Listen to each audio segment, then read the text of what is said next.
Hi friends, அஸ்ஸலாமு அலைக்கும். Welcome to யூஜிஸ்ட்ரா பொட்டிக். பார்ட் 1ஓட கண்டினியூஷன் வீடியோ தான் இது.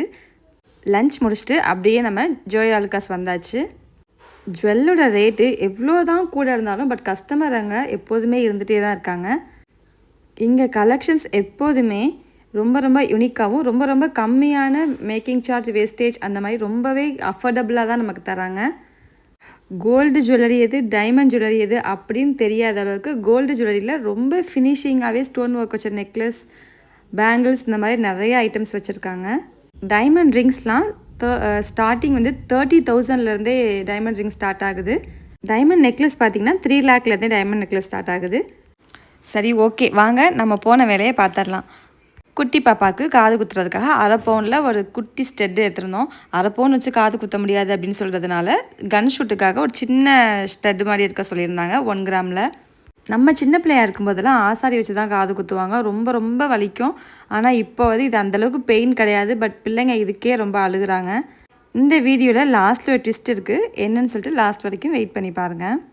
ஒரு வழியாக பாப்பாவுக்கு 2 காதுமே சமாதானப்படுத்தி குத்தி விட்டாச்சு. குட்டி பாப்பா காலையிலேருந்தே ரொம்ப குஷியாக இருந்தாங்க. பாவம், அன்னைக்கு காது குத்தி அவங்கள அழுக விடுவோன்னு தெரியாமையே பயங்கர சேட்டை அன்னைக்கு.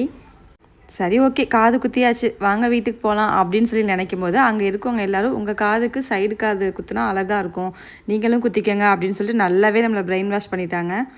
கூட வந்திருந்த அம்மா, அத்தா, மாமி எல்லாருமே ஆமாம் பாப்பா உனக்கு நல்லாயிருக்கும், நீ ட்ரை பண்ணு அப்படின்னு சொல்லவும் சரி ஓகே அப்படின்னு சொல்லிட்டு எனக்கே கொஞ்சம் ஆசை வந்துச்சு. சரி ஓகே, நம்மளும் சைடு காது குத்திக்கலாம் அப்படின்னு சொல்லிட்டு அந்த பச்சை பிள்ளை கூட அவ்வளோ ஆர்ப்பாட்டம் பண்ணலைங்க. ஆனால் நான் பண்ணினேன் ஆர்ப்பாட்டம். அப்பப்பா, அந்த குட்டி பாப்பா கொஞ்ச நேரத்தில் எனக்கு காது குத்தி சரியாயிடுச்சு அப்படின்ற மாதிரி ஜாலியாக விளையாட ஆரம்பிச்சிட்டாங்க. ஆனால் நான் தான் என்னவோ சின்ன பிள்ளை மாதிரி 2 காதையும் பிடிச்சிட்டு வலிக்குதுன்னு சொல்லி ரொம்ப நேரம் உட்காந்துருந்தேன். இதுதாங்க அந்த ட்விஸ்ட்டு. குட்டி பாப்பா காது குத்த போய் நம்மளும் சைடு காது குத்திட்டு வந்தாச்சு. வாழ்க்கையில் எதிர்பார்க்காததை எதிர்பாருங்க அப்படின்னு சொல்கிறதுக்கு இது ஒரு எக்ஸாம்பிள். இந்த வீடியோ பிடிச்சிருந்தால் லைக் பண்ணுங்கள், கமெண்ட் பண்ணுங்கள், மறக்காமல் சப்ஸ்கிரைப் பண்ணிடுங்க. தேங்க்யூ ஃபார் வாட்சிங். கீப் சப்போர்ட்டிங் ஜஸ்ட்ரா பொட்டிக்.